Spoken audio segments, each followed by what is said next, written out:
Now, the Three Martini Lunch with Greg Corombos and Jim Garrity. And welcome, everyone, to the Monday edition of the Three Martini Lunch, along with Jim Garrity of National Review. I'm Greg Corombos of Radio America. We have good, bad, and crazy martinis for conservatives today. Happy to announce, as I guess I just did, that Jim is back. He survived CPAC. If you've ever seen any of the Rocky movies, how Rocky looks after the 14th or 15th rounds, that's how Jim was late Saturday into Sunday. But he's fully rested and ready to go here on Monday like a true professional. Jim, how are you today? Doing good. You know, people don't realize that, yes, technically it's the Conservative Political Action Conference, but it's also known as the Consuming Plenty of Alcohol Conference. That's the other thing CPAC is short for. I myself did not really go imbibe to excess, but yes, it was every bit the grand festive occasion as you'd think. Trump was warmly welcomed.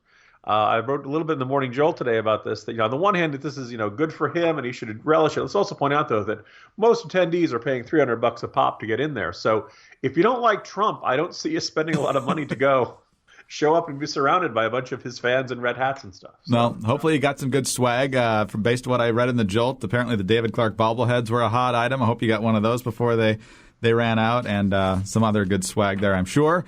But let's jump to our good martini, which is kind of a little bit odd for a good martini. But there was an important election, not just the CPAC straw poll about how much all the conservatives love Donald Trump, but there was another big election down in Atlanta, and that was to who would become the next chairman of the Democratic National Committee. It was a very tight race, but ultimately the one we were kind of secretly pulling for, Keith Ellison, who would be very easy to run against, we would think, did not win. He will be the deputy DNC chairman, though, but he lost in a tight race to former Obama Labor Secretary Tom Perez, who's also a former Justice Department official.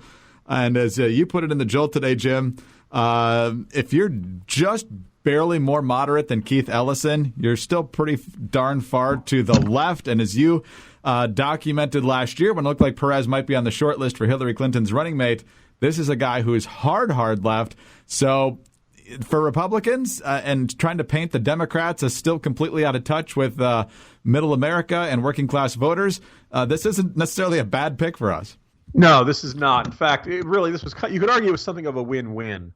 I think what is particularly useful about this is, besides the fact that, yes, there are some Bernie Sanders supporters who are grumbling about this, Trump was quick to jump in and say, I think this was rigged just like the Democratic primary was rigged, and try to pour gasoline onto the fire. Tom Perez recognized that there was a pretty significant division in the party, and there were quite a few folks who preferred Keith Ellison. So one of the ways he tried to mend the fences is that almost immediately after being named chairman, he turned to Keith Ellison and asked him to be his vice chairman. So if Ellison is not, heading up the organization, doing all the TV hits and all the different roles that the chairman would expect as vice chairman, he's going to be in a pretty prominent spot. And in fact, Perez put it quite explicitly, my job is to make Keith Ellison the face of the Democratic Party. Greg, I don't know about you, but I myself am going to say, Mr. Chairman, I want to help you out on that. For those of you not familiar with the fact that Keith Ellison, who is the former member of the Nation of Islam, he said he didn't realize that Louis Farrakhan was an anti-Semite. As somebody else put it, you don't just join the Nation of Islam because you want to fit in. This is just, I was hanging around with the crowd and everybody decided to do it. No. And he made various statements about Jews being slavers and things like that. And, Keith Ellison says, this was a long time ago. I'm completely different from that. I have must have been some good choices for the Democratic National Committee to have as chairman who have not ever been a member of the Nation of Islam, which I think most people would describe as either extreme, way out of the mainstream, vaguely menacing, and or cuckoo for Cocoa Puffs. So out of all that, so they picked Perez, but Perez is very quick to reach out to Ellison, and there are quite a few folks who, Democrats who really do think Keith Ellison needs to be their face, needs to be their most, one of their more prominent spokesmen.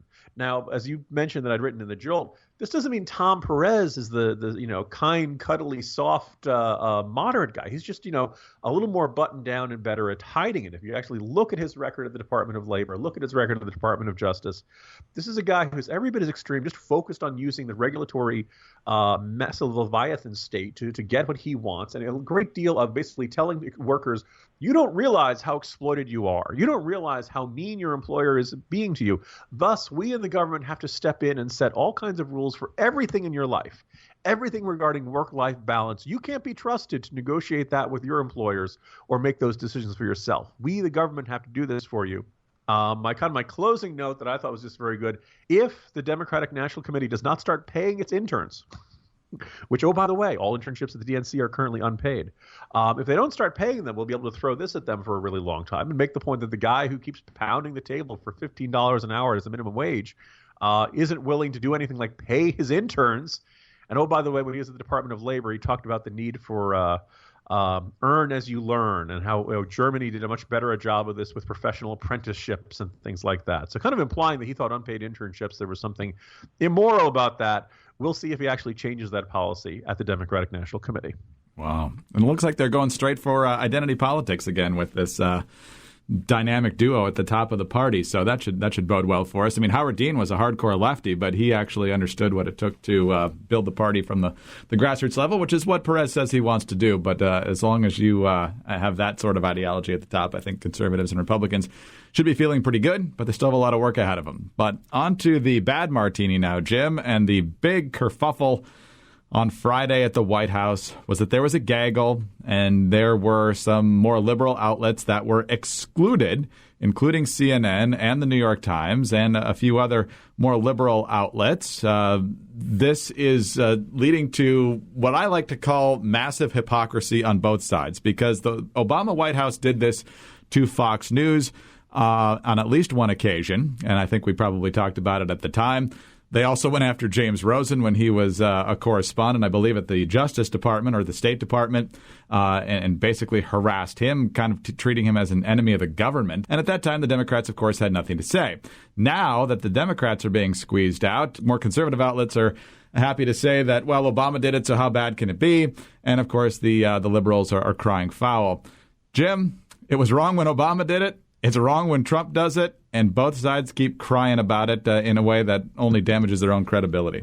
Yeah, I saw a comment from the New York Times who said every time Donald Trump attacks us, our circulation numbers go up. Okay, I guess that's good for you. It certainly helps keep the bottom line going. At no point in that process, though, do you ever stop to say, hey, does the president have a legitimate complaint here? Did we make any error or anything like that? As long as you think any criticism from the president is good, you have no incentive to try to avoid any criticism. In fact, you have an incentive to provoke criticism from the president. Now, there are times the president's complaints are going to be basically whining and saying, how dare you write that? Oh, everybody should write nice things about me, yada, yada, yada. But there are times where you and I have pointed out plenty of times where the New York Times has covered things, gotten things flat out wrong, really, shaded things to one side or the other, left out important points. Right now, you're seeing a lot of stories. I don't know if the New York Times has written this, but you see a lot of stories about Congressman X or Senator X dodges town hall meeting. Well, the town hall meeting was set up by some lefty group. It's not like the congressman ever agreed to show up to it. So what they do is they basically hold a Democratic rally and an empty microphone and issue a press release saying Republican Congressman so-and-so didn't show up to a town hall meeting. Well, this is, I don't think this is exaggerated to say this is fake news because the congressman never agreed to show up to this. Greg, you and I could say we are doing a joint interview with who would be good, Paul Krugman and Michael Moore. Sure. Announce it, and then when they don't show up because they think they've got better things to do. Although, really, Greg, what would be better than talking to us? Nothing. But if they don't show up, say, aha, they dodged our debate. And this is, an old trick for a long time. But a lot of the media is just buying this hook, line, and sinker. Now, in the case of this, I've seen from lawmakers, and I believe presidents in the past, it's plenty of, lots of times you hold a briefing, you bring in a couple of your favorite reporters and you talk to them.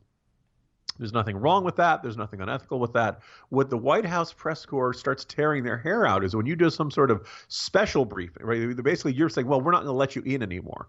So there's nothing wrong with doing invitation-only chats, interviews. Every one-on-one president that the president does is technically an exclusive. What you do is you make it available to everybody in the pool report. And I think if you want to shift in that direction, fine. Pretty clearly, Sean Spicer and the rest of the White House press office wanted to kind of send a signal to reporters to say, we don't like you anymore. You're on the outs. It seemed like a very high schoolish approach to dealing with the hostile press. And, I think it just kind of reflects the incentive structure everybody has right now. Everybody right now, bigger fights are better for the media and better for the Trump administration. Both sides are convinced they win those fights. And I think that it's great for them. I think for those of us who just want to know what's going on in the White House are not particularly well served by this model and would like to see things calm down. But I don't think it seems particularly likely anytime soon, Greg. No, just a massive ego trip on all sides. I can't imagine where there'd be a bigger massive ego. Oh, yes, I do. Let's go to the crazy martini now and go to the Oscars 2017. Jim, we know going into this that there would probably be a number of jabs at President Trump. It's obvious from the way Hollywood has reacted to his candidacy and to his presidency that it was inevitable. You would hope it wouldn't dominate the entire evening. Yet, that's exactly what it did until the very end, I might add.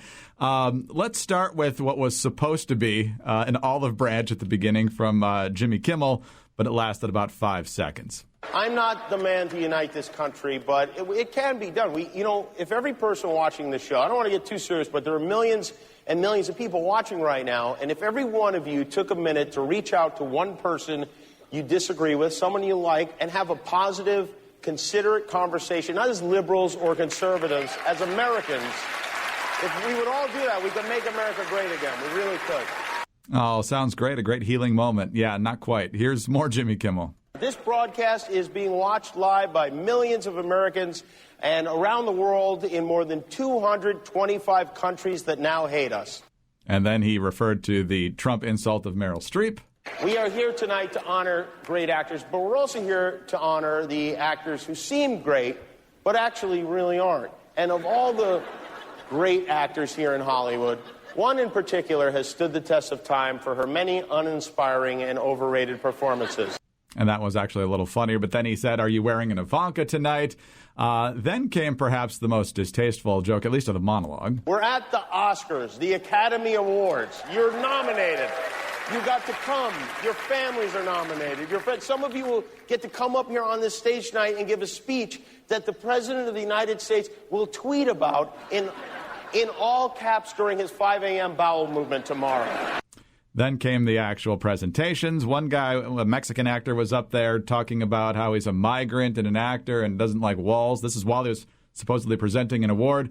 The Iranian guy who boycotted the Oscars because of the executive order sent someone to give a statement where he slammed Trump. Viola Davis, by all accounts, gave a passionate speech, but this is not about Trump. This is more the ego side of things. I became an artist, and thank God I did, because we are the only profession that celebrates what it means to live a life. Yeah, no, you're not. Let's go to the very end of the night.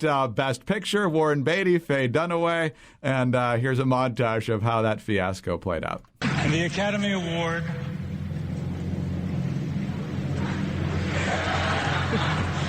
for Best Picture. La La Land. Matt Pluff, you kicked this off, and Damien Chazelle, we're standing on your shoulders. We lost, by the way, but, you know. Guys, I'm sorry. No, there's a mistake. Moonlight, you guys won Best Picture. Moonlight won. Come on, this is not a joke. This is not a joke. I'm afraid they read the wrong thing. This is not a joke. Moonlight has won Best Picture. I want to tell you what happened. I opened the envelope, and it said, Emma Stone, La La Land. That's why I took such a long look at Faye and at you. I wasn't trying to be funny. Jim, first of all, a lot of class on the La La Land team there, especially the guy who really implored the Moonlight people to come up. But, Jim, after a night of moral, self-righteous preening, not only during the show, but even during a lot of the ads for the Oscars, to screw up that badly at the end was pretty nice. Greg, I want to point out some really important facts that people have overlooked in the controversy since last night. Yes. La La Land won the popular vote. But in the Hollywood Electoral College, under the Hollywood Oscar Constitution, Moonlight, or is it Moonlighting or Moonlight? Moonlight, I guess. I would have voted for Moonlighting with Bruce Willis and Sybil Shepherd. Yes. Moonlight won the Electoral College. Okay, I'm exaggerating with all that stuff. Boy, you know that internet meme, you had one job? Yeah.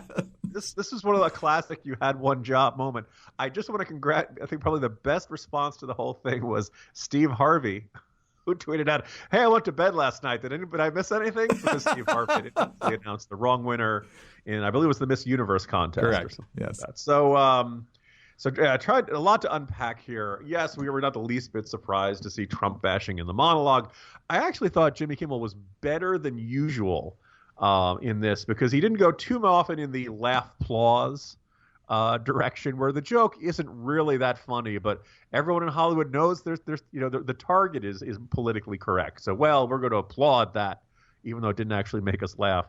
I thought the part that was most awkward, some people on Twitter were saying last night they thought it was really funny. So they have this tour group of ordinary folks who are just taking a tour of Hollywood stars' homes or studios or something, and they bring them in through the back door and through the back hallways. And surprise, they come out and they're at the Academy Awards. And of course they're starstruck, and of course they're taking their pictures, and Jimmy Kimmel's doing his jokes. But it was kind of like, look, Hollywood stars, here's some actual ordinary people.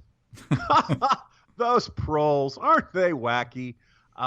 It just kind of felt like this awkward museum piece. As it was happening, everybody's like, oh my God, I can hear the essays about the separation between the 1% and the rest of America, or the separation between Hollywood and all that stuff. Look, we know Hollywood. We know you love each other. We know you think you're very special. I'm glad you gave a round of applause to Meryl Streep, because she hasn't had one of those in days, Greg? This is where when Trump says she's overrated. Look, it's not that she's not good. It's that you have to say, Meryl Streep, the greatest actress of all time. It's kind of like, peace be upon him when you mention Muhammad in Islam. You really have to put that after there. And so it just kind of gets a little bit tiresome. I believe Oscars are the end of awards season, so we've survived another one. I did not feel particularly emotionally invested in any of the options, and I suppose they feel relieved there was no Oscars so white controversy or anything like that. Hollywood is always going to be egomaniacal. It's always going to be narcissistic. It's always going to be in love with itself.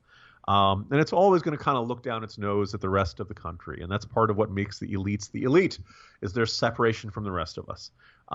If you can avoid too much open contempt for your audiences, then I guess it's a good sign. So I'm happy to see the Oscars put away for another year. And we'll see which comedian gets the thankless task of trying to be just political enough, but not too political in next year's Oscars. Jim, I know who feels the best. I know who probably also feels the worst after the big mix-up at the end. But you know who's really happy that happened? The Oscars producer who put the wrong picture in the in memoriam segment for a costume designer. The name of the person was correct who passed away. The face was of someone who does work in costume design, but is very much alive. So good night all around, Oscars people. Saturday Night Live did that deliberately to John Lovitz a few years ago. Cutting to him in the audience and him looking around like, wait, what? Wait, did I die? Did somebody, making fun of him for not working enough lately. So anyway, thank goodness. Look, the Oscars resurrected someone. Don't tell them that. They'll think they'll have that ability now. Jim, good to have you back. Talk to you tomorrow. See you tomorrow, Greg. Jim Garrity of National Review. I'm Greg Corombos of Radio America. Thanks for being with us today, and be sure to tune in again on Tuesday for the next 3 Martini Lunch.